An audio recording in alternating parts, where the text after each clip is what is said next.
as long as you're working hard towards your goals, towards your passions. And even if you're not sure yet what you want to do, you'll figure it out. And these connections that you make, they're going to carry throughout your career and your lifetime. And you never know like when things from your past are going to come back around. Hello, Blue Jays, and welcome to The Nest, stories about life after Manor College.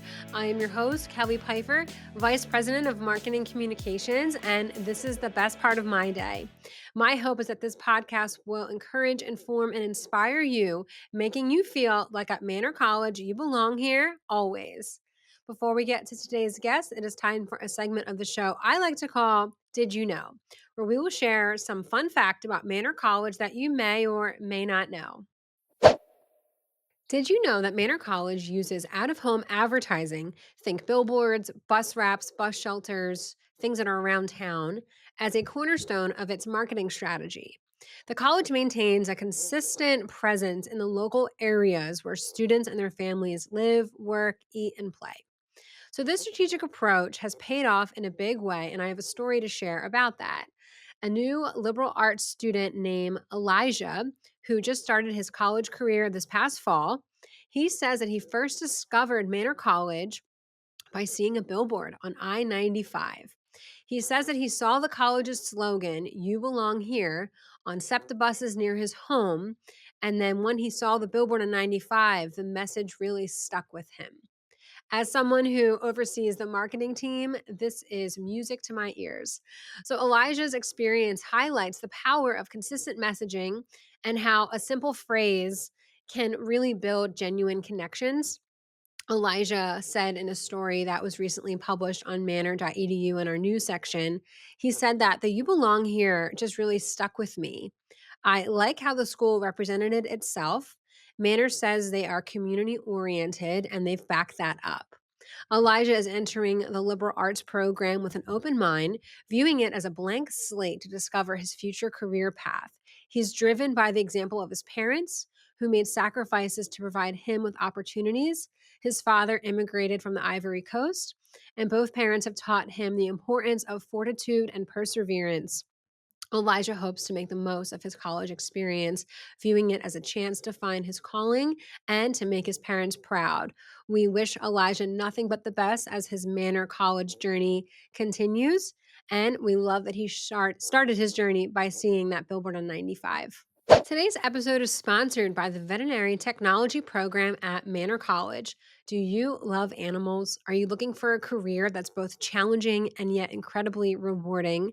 Then discover the Vet Tech program at Manor College.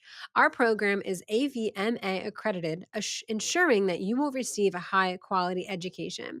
You'll get hands-on experience from day one, working with small, large, and laboratory animals in our state-of-the-art facilities. Our small class sizes mean that you get personalized attention from experienced professionals. Graduates are prepared to pass the national exam and launch a fulfilling career as a veterinary technician.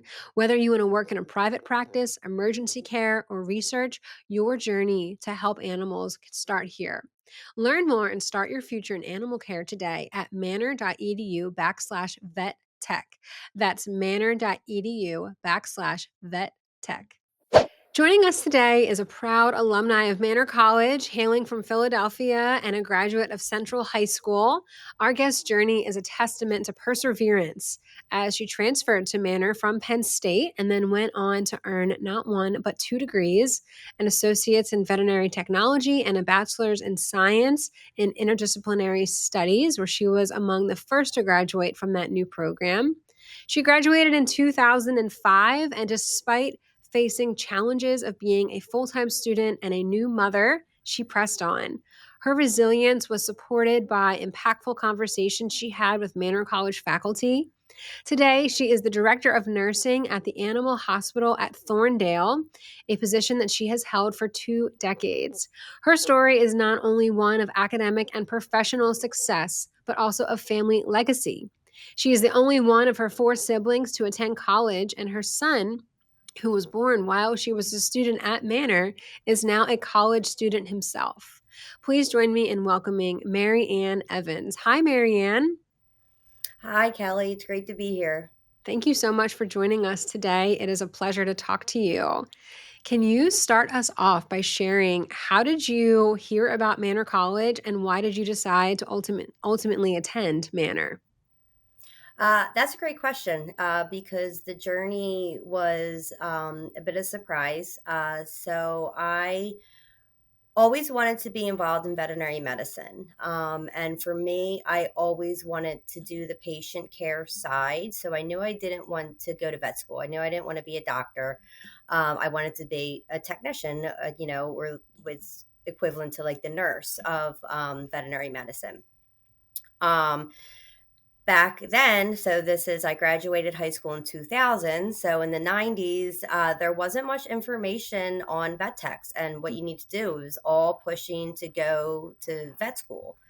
Um, and so I thought that I would be able to attend college and get a bachelor degree in some sort of animal science and, take the exam to become certified. I didn't understand the process. So that's why I was at Penn State for 2 years. I was an animal bioscience major, and I attended the Abington campus, and I was getting ready to transfer to main campus.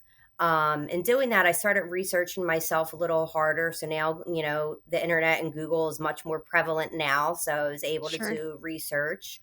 Um, and found that to become a certified veterinary technician, I needed to attend an AVMA accredited school. Living in Philadelphia, I'm from Northeast Philadelphia. There was two colleges near me. One was Harcum College and one was Manor College. And in reviewing the curriculum, Manor was a little closer to me in Jenkintown.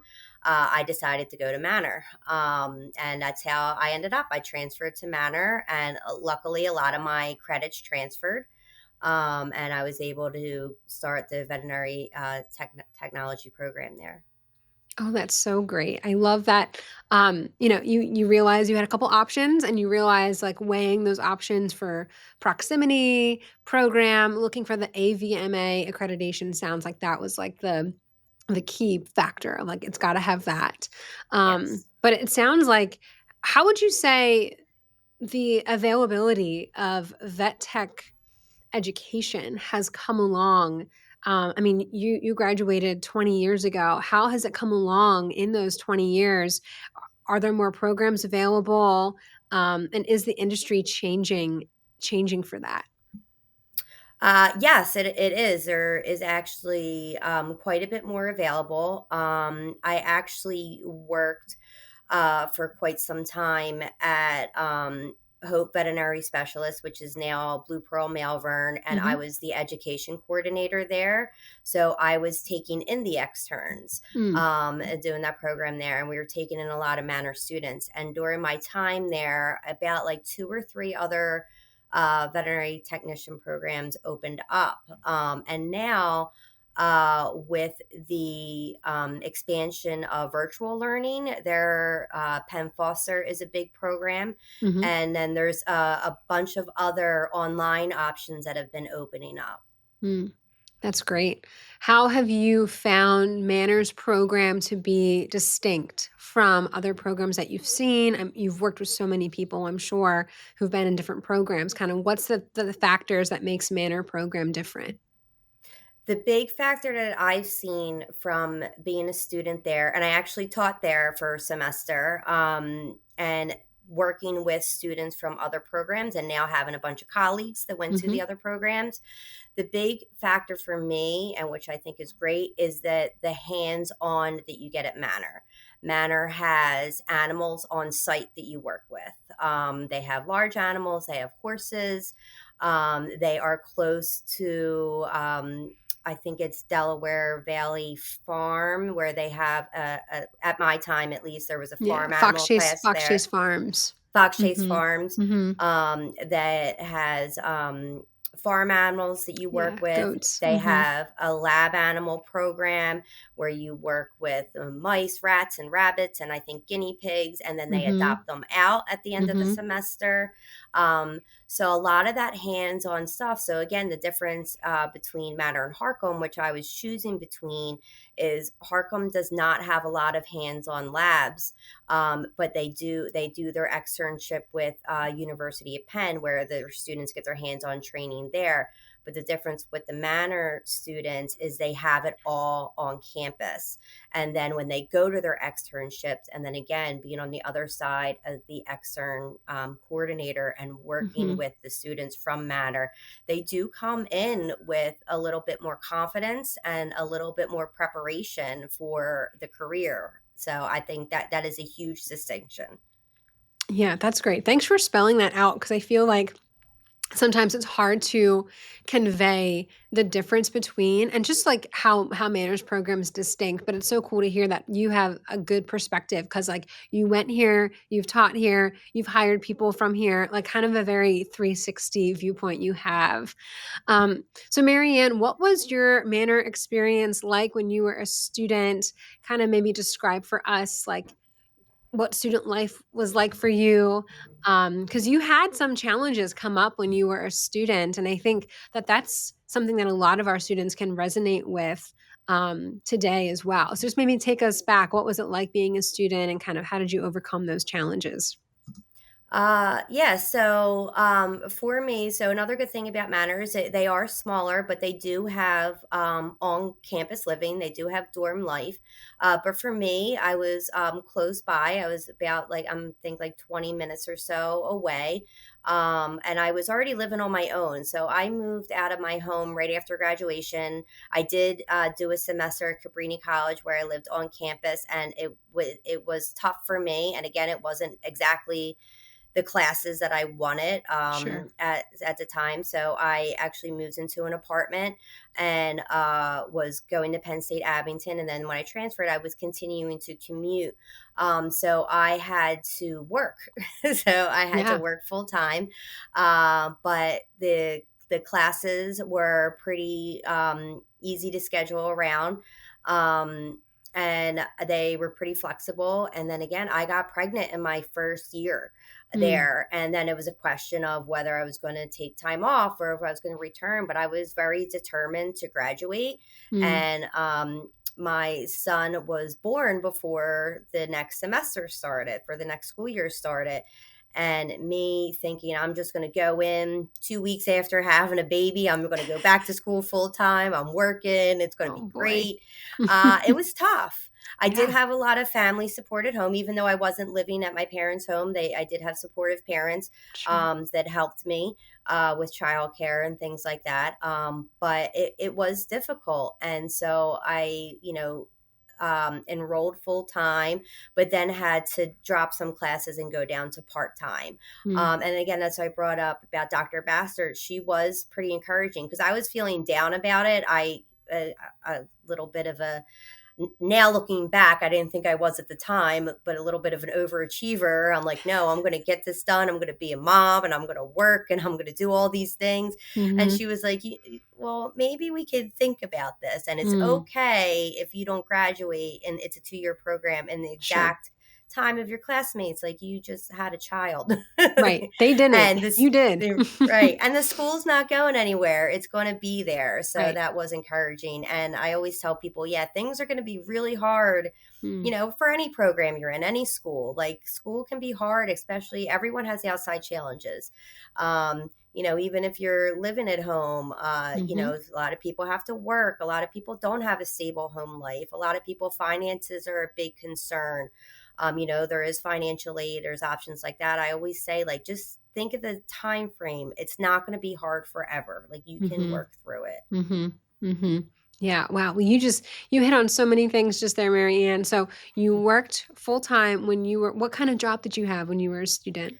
So when I was a student, I worked as a dog groomer and I was Mm. starting to get into veterinary medicine. So I worked it was actually like a in our neighborhood, it was a pet store that had like doggy daycare, grooming, boarding, and then had a small vet clinic where a vet came in like 2 nights a week. So I was working for the grooming department. I started working at the pet store when I was a teenager, Hmm. and then I went to the grooming department, and I was working for the vet when he was there, like as a receptionist slash assistant.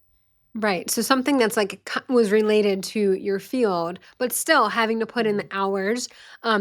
Over 85% of our current Manor students, they are working while studying at Manor, and a good majority of them are working full time. So that, I mean, I'm always really impressed of how students manage and balance school, life, work, just trying to keep all those plates spinning. It's really impressive. And then you had a baby. I mean, that's huge.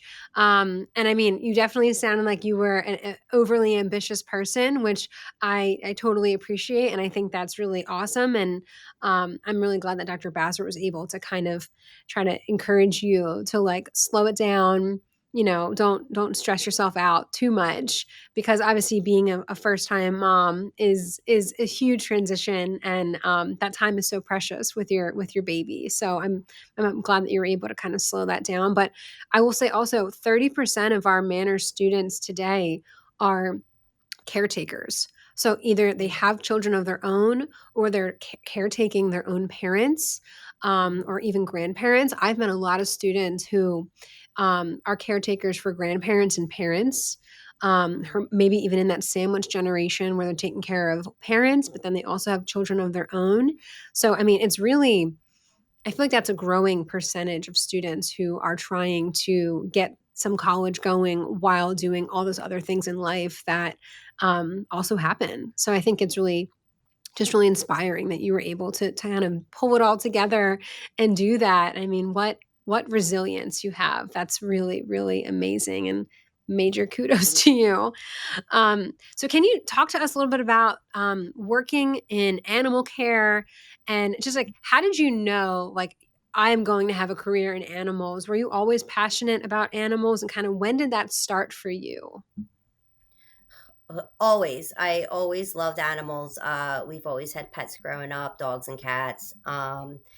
And like I said, we were in close proximity to a rather large pet store in my neighborhood, which I started working at as a teenager.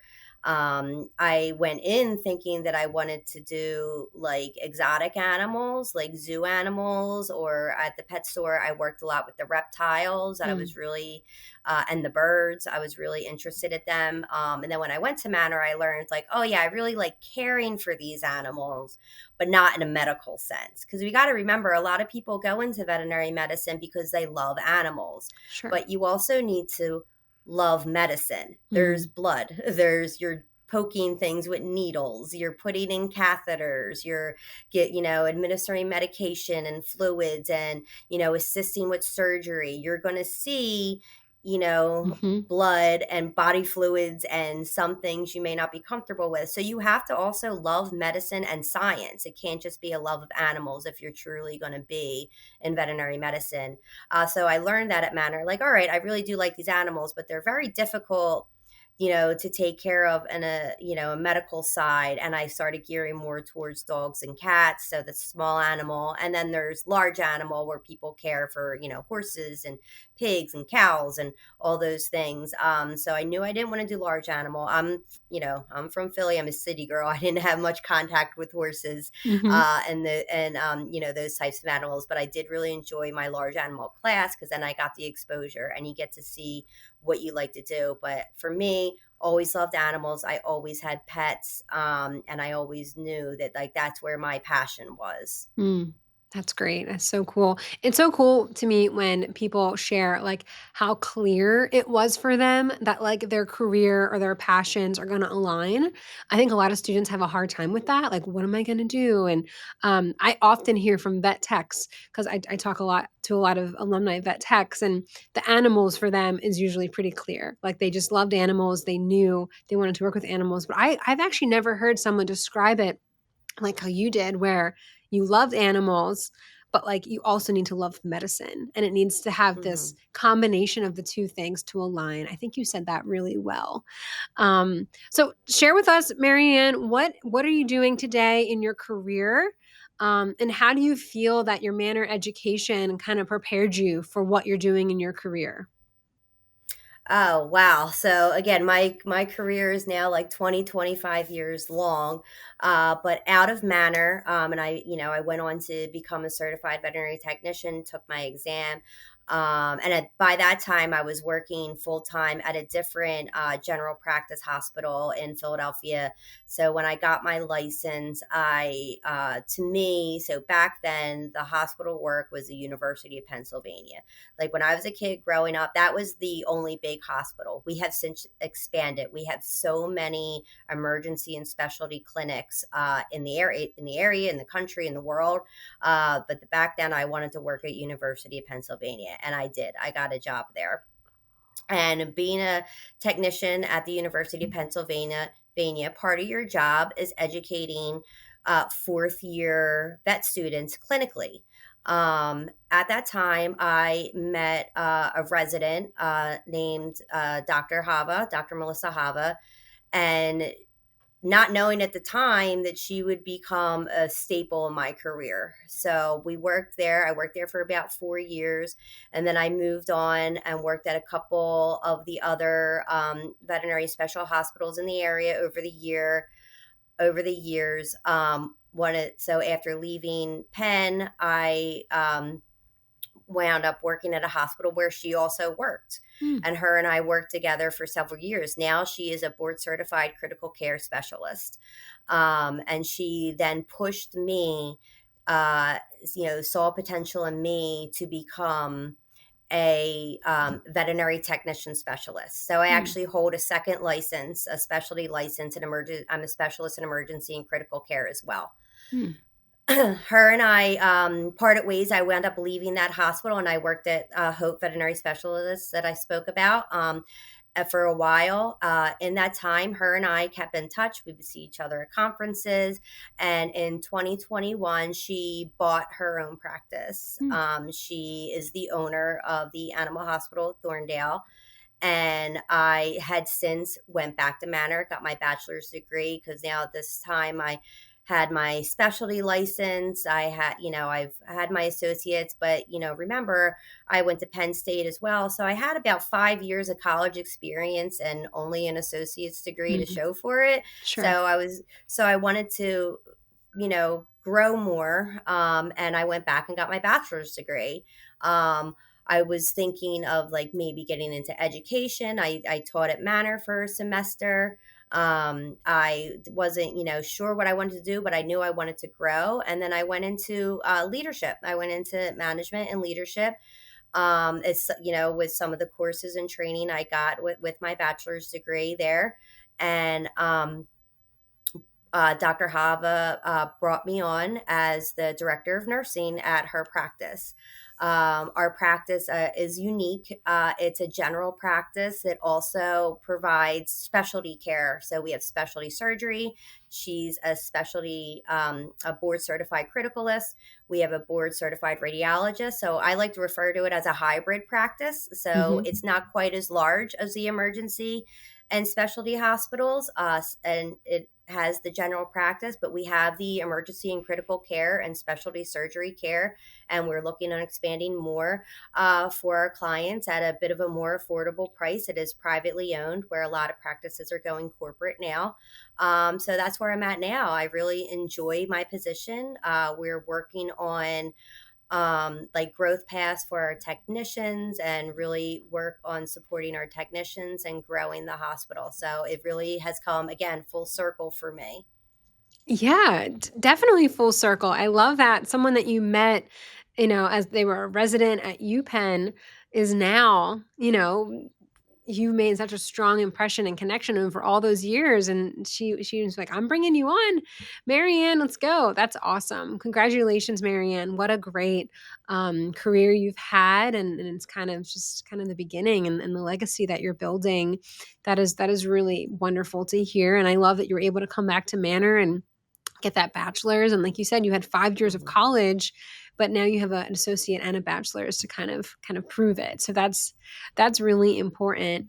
Something as we kind of finish up here, I want to share that Part of the mission of Manor College, and something that we firmly believe in, is that we want to provide our students with an education so that when they graduate, they're going to serve others. They're going to serve society. They're going to serve um, others with compassion and effectiveness. And those are the words that we use in our mission. And I just hearing your story, just want to encourage you that continue to do what you're doing. You are certainly serving society well and compassionately, and it's perfectly aligned with our mission. So thank you so much for just being such a great example of what we want our graduates and our alumni to be out in the world. As we finish up, Marianne, any advice that you have for current Manor students or current vet tech students who are kind of doing their studies and stressed out? What advice would you have as someone who's kind of been through it and is now, 20 years into a career? What would you tell them? Yeah, I was, kind of like I said earlier, like it's not always going to be as hard as it is right now, and in the end, it's going to be worth it. Like no one can take your hard work away from you. Like again, that's why it was important for me to get that bachelor's degree because I knew I put a lot of hard work in, and I wanted my credentials to show it. You are maybe in it, maybe you're confused, stressed out, maybe not feeling like things are worth it, but it's going to be in the end, I promise you, as long as you're working hard towards your goals, towards your passions. And even if you're not sure yet what you want to do, you'll figure it out. And these connections that you make, they're going to carry throughout your career and your lifetime. And you never know like when things from your past are going to come back around, but that hard work that you put in school, that degree, that license, no one can take that away from you. That is a testament to your hard work. And then 20 years later, like for me, it's like such a blip in the past, but I know it's hard when you're in it, but it's going to get better and it's going to get worth it. Yeah, that's great. Thank you. So keep persevering. It's going to be worth it. Taken from someone who's certainly been there. Marianne, thank you so much for joining us today. It has been an absolute pleasure talking to you, and we wish you nothing but the best. Thank you, Kelly. This was great. Thank you for tuning in with us today. If you like what you heard, listen and subscribe on Spotify or YouTube, and stay up to date with all new episodes by following Manor College on Instagram at Manor College. And that's a wrap on another episode of The Nest, stories about life after Manor College. Remember, Blue Jays, you belong here always.